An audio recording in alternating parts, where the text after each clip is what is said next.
Bonjour à toutes et tous, merci d'être avec nous. La coordination donc Santé Libre qui a lancé l'appel du 9 janvier et dont certains d'entre vous ont eu connaissance. Aujourd'hui, les groupes de travail ont beaucoup avancé et nous allons vous communiquer un certain nombre de résultats de ces différents groupes de travail. Je voulais vous informer que cette semaine, au Conseil de l'Europe, le 28 janvier, et je fais partie aussi de l'Assemblée parlementaire française auprès du Conseil de l'Europe, qui statue sur les droits des 880 millions d'Européens.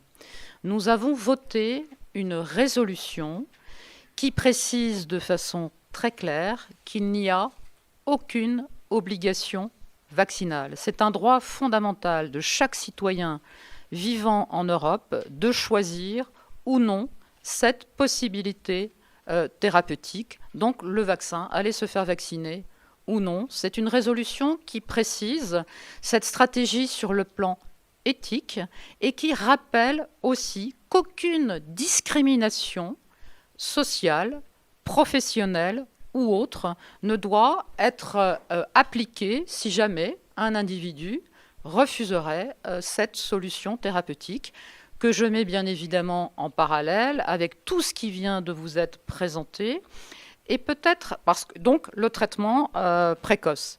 Peut-être aussi rappeler qu'actuellement en France, la stratégie vaccinale a commencé. Elle est confrontée à des problématiques logistiques. Donc on sait très bien que même les personnes âgées, prioritaires, les personnes vulnérables et les professionnels de santé qui sont prévus pour être vaccinés en tout premier, il faudra plusieurs mois pour que cela arrive à réalité. Donc pendant ce temps-là, nous ne pouvons pas négliger la possibilité d'accompagner les citoyens par une autre stratégie. D'un côté, la stratégie vaccinale, dont acte, c'est le choix aujourd'hui du gouvernement, mais ce qui vous a été présenté, je le reprécise, il y a d'autres possibilités, et quand les personnes sont malades, elles doivent absolument être accompagnées. Nous sommes tous responsables en tant que professionnels de santé, et je tenais vraiment à le rappeler. Aussi un élément inquiétant qui s'est déroulé la semaine dernière à l'Assemblée nationale, la suppression de la commission d'information Covid. Vous vous souvenez, cette mise en place d'une mission d'information dès le début de la crise en mars 2020, qui s'était auto-saisie pour devenir commission d'enquête. Cette commission d'enquête a rendu ses conclusions avant Noël, mais c'était un engagement fort de la majorité que cette mission d'information continue jusqu'à la fin de la crise sanitaire. Or, le fait majoritaire a entraîné cette semaine la suppression de cette mission d'enquête. Je tenais à le repréciser et c'est inquiétant.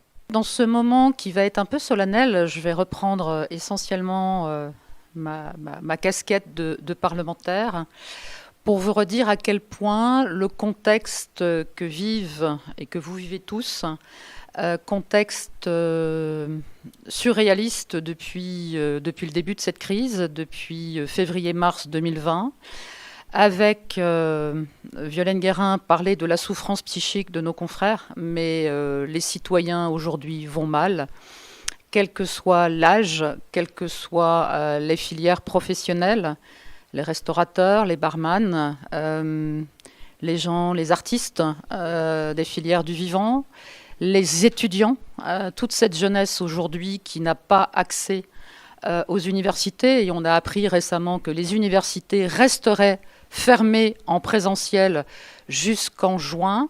Donc cette situation qu'on connaît tous, qui est très déstabilisante, doit devoir s'arrêter. Nous sommes sur le plan légal et nous sommes ici toujours extrêmement attentifs à faire vivre le droit et ce cadre légal.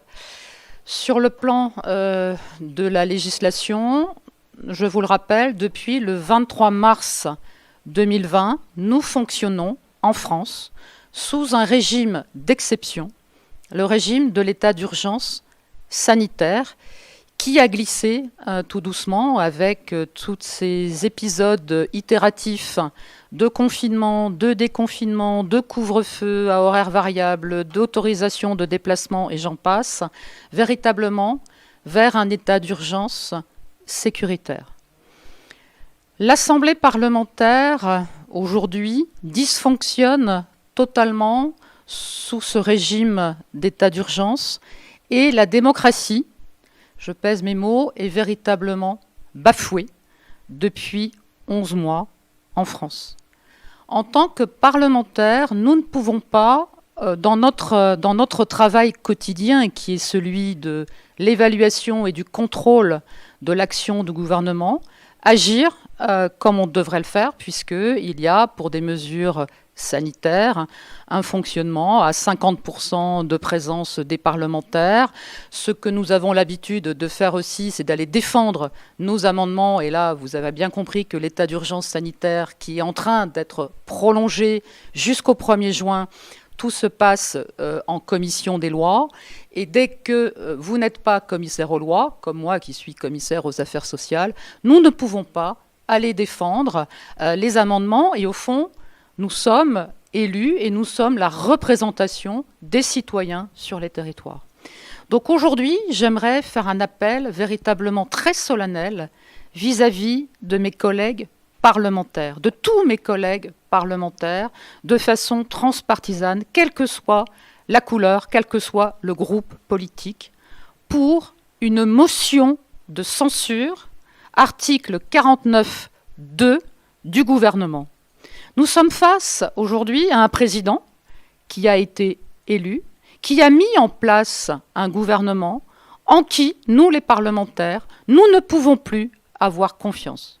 Depuis 1 an environ maintenant, nous avons le même ministre de la Santé qui délègue très largement, trop largement, à la haute administration qui l'accompagne dans des prises de décision pour éclairer le Premier ministre et le gouvernement, tout cela se passant dans un conseil de défense particulièrement, en tout cas secret, rien ne transparaît. Là aussi, est-ce que dans une démocratie, on doit diriger un pays par le biais d'un conseil de défense?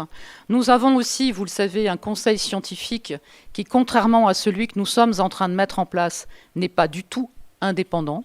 Et c'est cela, véritablement, qu'il y a urgence à remettre complètement sur la table. Donc cet appel très solennel permettrait enfin de retrouver un fonctionnement parlementaire digne, décent de notre démocratie.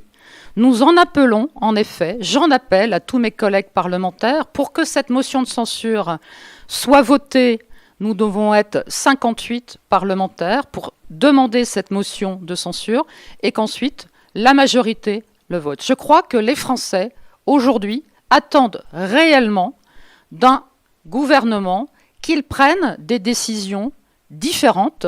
Tout ce qui a été fait depuis 11 mois, on le voit, entraîne une catastrophe économique et sociale de notre pays. Il est plus qu'urgent que cela cesse, il est plus qu'urgent que les parlementaires puissent à nouveau faire confiance dans ce gouvernement qui doit, lui, être responsable devant le Parlement. On nous fait croire qu'il y a des débats. Monsieur le Premier ministre Jean Castex est revenu préciser avant-hier qu'il y aurait des débats. Non, les quelques débats qui sont aujourd'hui à l'Assemblée nationale, c'est un monologue du Premier ministre. Selon l'article 50-1, nous sommes invités à voter après, nous parlementaires, mais ce vote ne s'impose pas au gouvernement. Donc redonnons, nous parlementaires, la confiance à un gouvernement nouveau. Redonnons, permettons de nouveau aux Français, à tous les Français, d'avoir confiance dans ce gouvernement pour aller vers un avenir beaucoup plus serein. Donc un appel pour une motion de censure 49.2.